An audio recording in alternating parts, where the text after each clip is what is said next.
Sekarang mari kita bahas tentang penyimpangan hukum Mendel. Berdasarkan hukum Mendel 1 dan juga hukum Mendel yang kedua, penyilangan monohibrid dominan akan memiliki perbandingan fenotip pada F2 sebesar 3:1. Sedangkan pada penyilangan dihibrid dominan penuh akan memiliki perbandingan fenotip sebesar 9:3:3:1. Namun ternyata dalam beberapa kondisi kita bisa saja tidak mendapatkan perbandingan seperti yang diharapkan ini. Bisa saja pada saat beberapa penyilangan monohibrid, ternyata perbandingan fenotipnya adalah 1:2:1.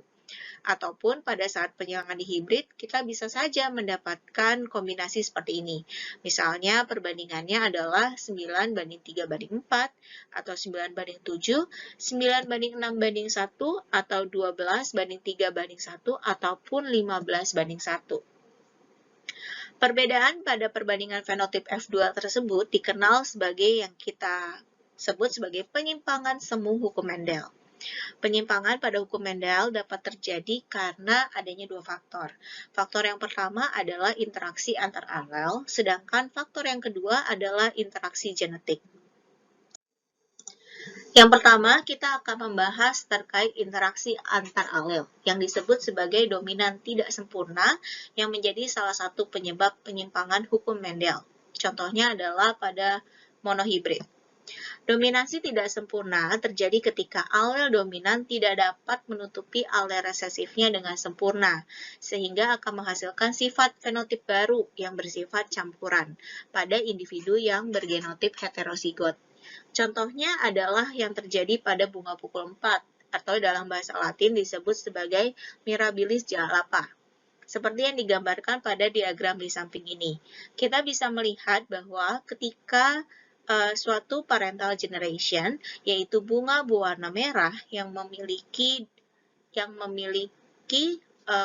genotip homozigot dominan, disilangkan dengan bunga berwarna putih yang memiliki genotip homozigot resesif. Tentunya kita mengharapkan bahwa keturunan F1-nya akan memiliki bunga berwarna merah dengan genotip yaitu heterozigot. Tapi ternyata yang terbentuk adalah bunga yang berwarna merah muda. Nah, hal ini terjadi karena yang disebut sebagai dominan tidak sempurna, di mana sifat merah ini tidak bisa menutupi sifat putih secara keseluruhan, sehingga akan terbentuk fenotip campuran di sini, yaitu warna merah muda. Bagaimana dengan anakan F2-nya? Untuk anakan F2-nya, apabila bunga memiliki genotip homozigot dominan, maka tentunya warna yang terbentuk adalah warna merah. Jika bunga memiliki genotip yaitu homozigot resesif, maka warna bunga yang terbentuk adalah warna putih. Namun jika genotipnya adalah heterozigot, maka warna bunga yang terbentuk adalah warna merah muda. Sehingga perbandingan dari F2-nya adalah, perbandingan dari fenotip F2-nya adalah 1:2:1. Penyimpangan interaksi antar alel yang kedua adalah kodominan. Kodominan adalah dua alel dari suatu gen yang diekspresikan secara bersama-sama dan menghasilkan fenotip yang berbeda pada individu bergenotip heterozigot. Pada alel kodominan tidak terdapat hubungan dominan dan resesif, serta dituliskan menggunakan simbol huruf yang berbeda yang dituliskan dalam huruf kapital. Contoh dari kodominan adalah warna rambut sapi ras shorthorn. Jadi kita bisa lihat di sini ada 3 buah jenis sapi dengan warna yang berbeda-beda. Yang pertama adalah yang memiliki warna rambut merah atau kecoklatan. Yang kedua adalah yang memiliki warna rambut putih. Dan yang ketiga ternyata adalah memiliki warna rambut roan. Roan sendiri bisa diartikan sebagai warna rambut yang belang. Hal ini kita bisa lihat dari genotipnya. Jika dia memiliki genotip homozigot dominan, yaitu, bukan homozigot dominan ya teman-teman, tapi ternyata alelnya dituliskan dalam huruf yang berbeda. Jadi untuk warna merah, alelnya adalah R. Jadi kalau CR besar dan CR besar, maka akan dihasilkan sapi dengan warna merah. Sedangkan jika genotipnya menunjukkan alel W atau W, maka akan dihasilkan fenotip yang putih. Bagaimana jika kita menyilangkan keduanya? Maka tentunya kita akan mendapatkan individu dengan genotip heterozigot, di mana CR besar dan juga CW besar. Ternyata hasilnya adalah menghasilkan sapi dengan bentuk yang roan atau yang bentuknya belang-belang. Penyimpangan yang ketiga adalah interaksi antar alel yang kita sebut sebagai alel ganda. Alel ganda merupakan gen yang memiliki lebih dari 2 alel. Alel ganda sendiri terjadi karena adanya perubahan struktur DNA atau mutasi yang diwariskan. Contohnya adalah pada sistem golongan darah, kemudian warna mata pada lalat buah, dan juga warna rambut kelinci. Dalam hal ini, kita akan membahas terlebih dahulu tentang alel ganda pada golongan darah. Nah, ternyata terdapat 2 buah alel. Yang pertama adalah alel IA, alel IB, dan juga alel I, di mana dia tidak memiliki antibodi A ataupun antibodi B. Karbohidrat di sini kita bisa lihat bahwa IA akan menghasilkan golongan darah A. IAIO atau I kecil juga akan menghasilkan golongan darah A. Sebab IA selalu bersifat dominan terhadap I kecil. Begitu pula juga dengan IB yang selalu bersifat dominan terhadap I kecil. Namun antara IA dan IB tidak ada yang bersifat dominansi, sehingga nantinya akan terbentuk golongan darah AB. Penyimpangan berikutnya adalah tentang alel letal. Alel letal adalah alel yang menyebabkan kematian pada individu yang memilikinya. Kematian terjadi karena alel berperan penting biasanya dalam proses metabolisme primer atau karakter penting pada organisme. Jadi, jika memiliki alel tersebut, maka otomatis dia akan bersifat letal atau mati. Alel letal dapat dibedakan menjadi 3 jenis. Yang pertama adalah alel letal dominan, yang kedua adalah alel letal resesif, dan yang ketiga adalah alel subletal. Alel letal dominan adalah individu yang memiliki alel homozigot dominan akan mengalami kematian sebelum lahir, atau kita sebut sebagai letal. Contohnya adalah pada ayam creeper, di mana ketika dia memiliki genotip C besar, J besar, maka akan mengalami kelainan pada kepala, tulang, dan mata. Akibatnya dia tidak bisa berkembang, sehingga akan mati sebelum lahir. Alel letal resesif adalah individu yang memiliki genotip homozigot resesif, sehingga mengalami letal. Sedangkan yang terakhir adalah alel subletal, di mana alel homozigot dominan ataupun homozigot resesif akan menyebabkan kematian pada usia anak-anak hingga dewasa. Jadi kematian tidak terjadi sebelum lahir, namun kematian bisa terjadi pada usia anak-anak hingga dewasa. Contohnya adalah pada kasus thalassemia, di mana thalassemia mayor, contohnya adalah TH, T besar H kecil, T besar H kecil, itu akan menyebabkan kematian. Namun pada individu yang bersifat homozigot resesif, ternyata bisa hidup dengan normal. Bagaimana jika dia memiliki genotipnya heterozigot? Maka dia akan mengidap yang disebut sebagai thalassemia minor. Penyimpangan berikutnya terjadi karena interaksi antar genetik yang kita sebut sebagai epistasis. Epistasis adalah bentuk interaksi ketika suatu gen mengalahkan gen lainnya yang bukan sealel. Kedua gen tersebut terletak pada lokus yang berbeda. Gen yang menutupi kemunculan karakter disebut gen epistasis, sedangkan gen yang karakternya tertutupi disebut sebagai gen hipostasis. Ada yang bersifat epistasis dominan, di mana gen yang menutupi kerja gen lain bersifat dominan. Contohnya seperti ini. Jadi kita memiliki 2 buah gen. Yang pertama adalah gen P dan yang kedua adalah gen K. Gen P atau putih akan selalu bersifat dominan terhadap gen K atau kuning.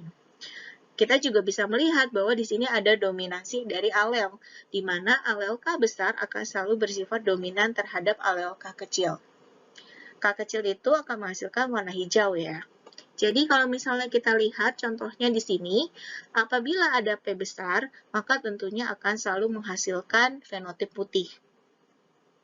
Apabila tidak ada P besar atau di sini adalah P kecil, maka bisa menghasilkan individu dengan fenotip kuning. Namun jika semuanya bersifat homozigot resesif, maka warna yang terbentuk adalah warna hijau.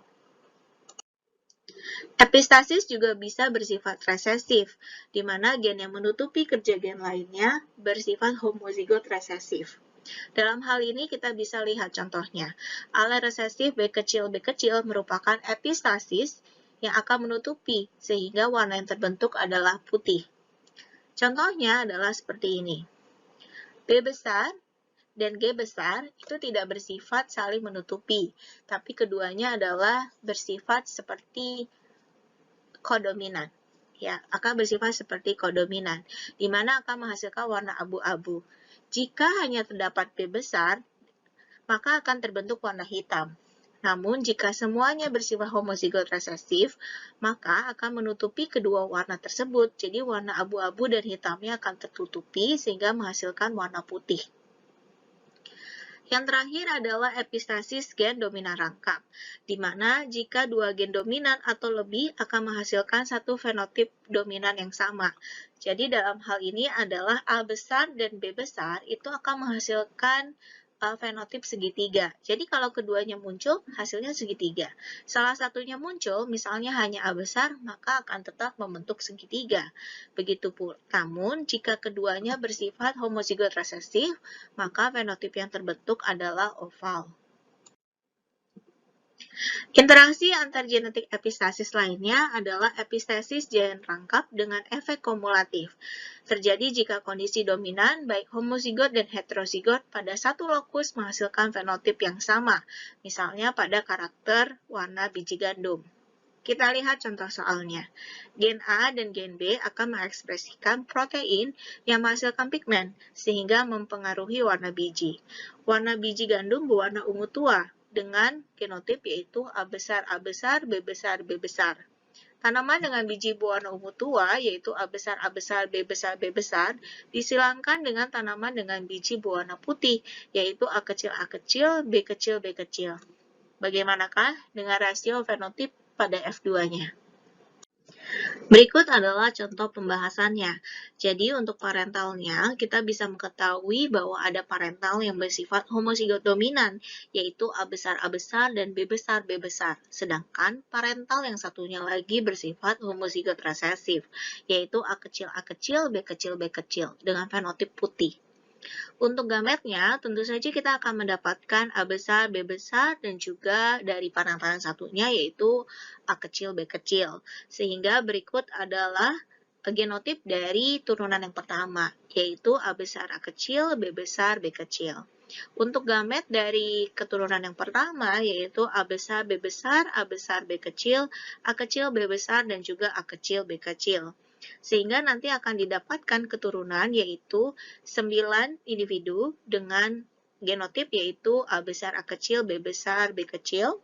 Kemudian 3 individu dengan genotip A besar, kemudian ada B kecil, dan juga 3 individu dengan A kecil dengan genotip B besar, dan juga 1 individu dengan A kecil, B kecil. Ini adalah hasil fenotipnya yang didapatkan, di mana ketika terdapat dua gen yang bersifat sama-sama dominan, yaitu A besar dan B besar, maka warna yang terbentuk adalah 2 kali, yaitu ungu tua. Sedangkan jika ada salah satu, yaitu gen yang bersifat dominan, misalnya hanya ada A besar saja atau B besar saja, maka warna yang terbentuk adalah ungu. Dan jika semuanya adalah homozigot resesif, maka warna yang terbentuk adalah putih. Ini juga merupakan interaksi antargenetik contoh epistasis, di mana berikut adalah contoh dari rambut Labrador. Kita bisa melihat di sini bahwa B besar dan juga E besar akan menghasilkan warna rambut hitam. Namun E besar saja hanya akan menghasilkan warna rambut coklat. Kemudian, jika terdapat B besar saja akan terbentuk warna rambut berwarna putih. Ya, atau dalam hal ini adalah bersifat resesif. Jadi kalau ada E kecil, maka semuanya akan membentuk warna yaitu putih. Untuk penyimpangan berikutnya yaitu polygenetic inheritance. Contohnya adalah pada karakter warna kulit. Jadi ternyata warna kulit itu ditentukan oleh banyak gen, yaitu kita bisa melihat ada gen A, gen B, dan gen C, di mana Level dominansi dari gen A, gen B, dan gen C akan mempengaruhi warna dari kulit kita. Berikut teman-teman terkait dengan penyimpangan yang terjadi pada hukum Mendel. Untuk materi tersebut, kami menggunakan referensi dari buku Biology A Global Approach, karangan Campbell dan kawan-kawan yang diterbitkan pada tahun 2018 oleh penerbit Pearson. Selain itu, kami juga menggunakan buku Biologi untuk SMA dan MA kelas 12, karangan Inang Nitias yang diterbitkan pada tahun 2018 oleh penerbit Erlangga. Terima kasih sudah menonton video ini, semoga bermanfaat dan sampai jumpa lagi di video-video berikutnya.